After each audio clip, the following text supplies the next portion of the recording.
मुद्दे पार्टियां तो बनाती बनाती हैं, उनका काम है राजनीतिक पार्टियों का मुद्दा बनाना और मुद्दे उठाना। और आज आप देख लीजिए जगह जगह खड्डे, समस्याएं, सीवरेज, छोटी छोटी जो आम जनमानस की जरूरतें हैं वो भी पूरी नहीं हो पा रही है। क्योंकि सरकार जब होती है, पावर जब होती है, तो तभी सरकार के हिसाब से काम खुलकर होते हैं। और वो विपक्ष के विधायक हैं, इसलिए उनके काम में रोड़े डाले जाते हैं। क्या क्या हिसाब मांगे जा रहे जो 10 साल में जो कमियां पेशी रही हैं, जनता भी मांगेगी और विपक्षी पार्टियां भी मांगेंगी। तो हिसाब तो विकास का है, हिसाब नौकरियों का है, आज कानून व्यवस्था का हिसाब है। आज मैं व्यापारी वर्ग से आता हूँ, जितनी आज पीछे हांसी में हत्या, सांसद दीपेंद्र सिंह हुड्डा जी कहते हैं लोकसभा में हाफ और जो विधानसभा में साफ। ये आप जनता के ऊपर प्रश्न मार करेंगे, जनता को फुसलाया गया, बसलाया गया। जनता का अधिकार है, लोकतंत्र है, उन्होंने खुले मन से वोट दिया है।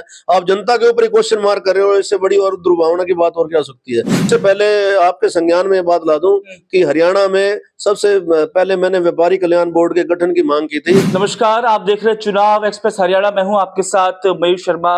हरियाणा में विधानसभा चुनाव अब बेहद नजदीक है और ऐसे में अब सभी राजनीतिक दलों ने कमर कस ली है, चुनावी मैदान में उतरना शुरू कर दिया है। लेकिन ये समय बताएगा कि आखिर कौन जीत हासिल करेगा। लेकिन इसी मुद्दे पे आज हमारे साथ बात करने के लिए मौजूद हैं कांग्रेस और वे व्यापारी नेता गुलशन डंग जी। सबसे पहले सर आपका बहुत बहुत स्वागत है। धन्यवाद जी।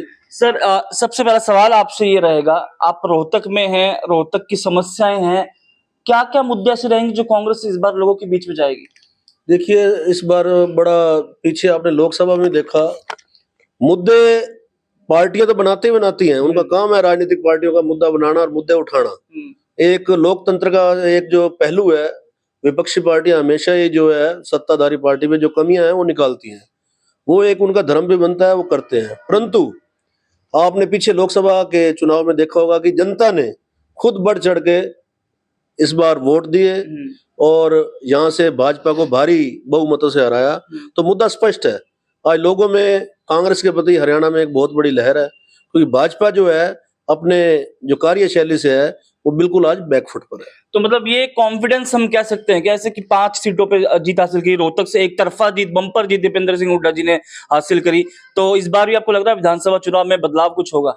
निश्चित तौर पे देखिए, लोकसभा में ये आपने जो पूरे देश के ऊपर आपने एक नारा चलाया 400 पार का, उससे काफी लोग इन्होंने प्रभावित करने की कोशिश की, परंतु वोटर हुआ नहीं। और आज पूरे जो देश में हरियाणा का मतदान प्रतिशत कांग्रेस के प्रति सबसे ज्यादा रहा। अच्छा सर, हम रोहतक की बात करें तो आपको क्या लगता है, ऐसी क्या समस्याएं हैं रोहतक में अब जो लगता है कांग्रेस जब आएगी सत्ता में तो कांग्रेस इस पे इन मुद्दों पर बात करेगी, ठीक करेगी, जनता के हित में काम करेगी? देखिए, पीछे पूर्व में जब 10 साल हमारी कांग्रेस सरकार रही और हमारे लोकसभा सांसद और चौधरी भूपेंद्र सिंह हुड्डा मुख्यमंत्री थी, रोहतक का विकास जो है बिल्कुल बुलंदियों के ऊपर था। रोहतक का जो मानचित्र, रोहतक के पूरे देश के मानचित्र के ऊपर एक अलग ही पहचान बन गई थी। विकास की जो ब्यार थी, पूरे हरियाणा में लोग कहने लगे थे कि रोहतक जो है विकास, उसमें पार्शियलिटी की जा रही है। और आज आप देख लीजिए जगह जगह खड्डे, समस्याएं, सीवरेज, छोटी छोटी जो आम जनमानस की जरूरतें हैं वो भी पूरी नहीं हो पा रही है। तो अभी विधायक भी कांग्रेस की हैं पिछले 5 सालों से। अभी बत्रा जी, आपको क्या लगता है कहाँ कमी रहेगी, कुछ काम क्यों नहीं हो रहे? नहीं, काम विधायक तो वो हैं जो आज वो सत्ता में तो है नहीं। सत्ता में नहीं है तो जो बात है, जो अपने हक तक वो अपनी बात उठाते हैं और करते हैं और करवाने का पूरा प्रयास करते हैं। वो अभी अपने इंटरव्यू में या कहीं प्रेस कॉन्फ्रेंस में ये बात जरूर कहते हैं कि मैं विधायक जरूर हूं लेकिन मुझे काम उस स्तर पर नहीं करने दिया जा रहा है। क्या रीजन इसके पीछे? निश्चित तौर पे वो बिल्कुल ठीक कह रहे हैं, मैं उनकी बात को इंडोर्स करता हूं। क्योंकि सरकार जब होती है, पावर जब होती है, तो तभी सरकार के हिसाब से काम खुलकर होते हैं। और वो विपक्ष के विधायक हैं, इसलिए उनके काम में रोड़े डाले जाते हैं। ये उन्होंने बिल्कुल वजह फरमाया है। अच्छा सर, हम बात करें, अभियान कांग्रेस ने भी शुरू किया है, हरियाणा मांगे हिसाब, आपको लगता है इस अभियान से फर्क पड़ेगा? निश्चित तौर पे हरियाणा बिल्कुल जो क्या क्या हिसाब मांगे जा रहे हैं? जो 10 साल में जो कमियां पेशी रही हैं, जनता भी मांगेगी और विपक्षी पार्टियां भी मांगेगी। तो हिसाब तो विकास का है, हिसाब नौकरियों का है, आज कानून व्यवस्था का हिसाब है। आज मैं व्यापारी वर्ग से आता हूँ, जितनी आज पीछे हांसी में हत्या, हिसार में, ये इन चीजों का लोग ये हिसाब मांगेंगे। आप अपना दो हिसाब, उसमें बुराई क्या है? अच्छा होगा तो अच्छा होगा, बुरा होगा तो बुरा होगा। लेकिन सामने से बीजेपी भी कह रही है कि अपना हिसाब बताइए, क्योंकि 10 साल हो गए हालांकि सरकार को इसको, और जो नौकरी की रोजगार की बात वो करते हैं, उन्होंने कहा कि हमने 12 करोड़ से ज्यादा नौकरियां दी इन 10 सालों में, और कांग्रेस का जब राज था तो उन्होंने 2 करोड़, सिर्फ 2 करोड़ के करीब नौकरियां दी। तो अब आप सीधा सा आंकड़ा देख लीजिए। नहीं, आंकड़ा तो वो जो एक चीजें वो कहते हैं, जो हिसाब तो जो हमेशा ही सत्ताधारी पार्टी देती है। विपक्षी पार्टी किस लिए देंगी? या तो जनता हिसाब मांगेगी या विपक्षी पार्टी मांगेंगे। आप अपना जो आपकी कारगुजारियां हैं, जो आपकी नीतियां हैं, जो आपके आंकड़े हैं, किसी भी सेक्टर के हैं, व्यापारी वर्ग के, किसान के, किसी भी वर्ग के हैं, युवा वर्ग के और किसी भी वर्ग के, आप उनके आंकड़े पेश कीजिए। एक बड़ी स्वाभाविक प्रक्रिया है, आप डाटा रिलीज कर दीजिए, उसमें क्या दिक्कत है? हमने आप किया है, लोगों को अच्छा लगेगा, हिसाब मांग रहे हैं तो निश्चित तौर पे लोग वोट देंगे। जो आपने नहीं दिया लोकसभा की तरह, विधानसभा में आपके साथ ऐसे ही करेंगे। ठीक है, आपको और ये लगता है कि बीजेपी के अलावा और कोई पार्टी है ऐसी जो टक्कर दे सकती है हरियाणा में?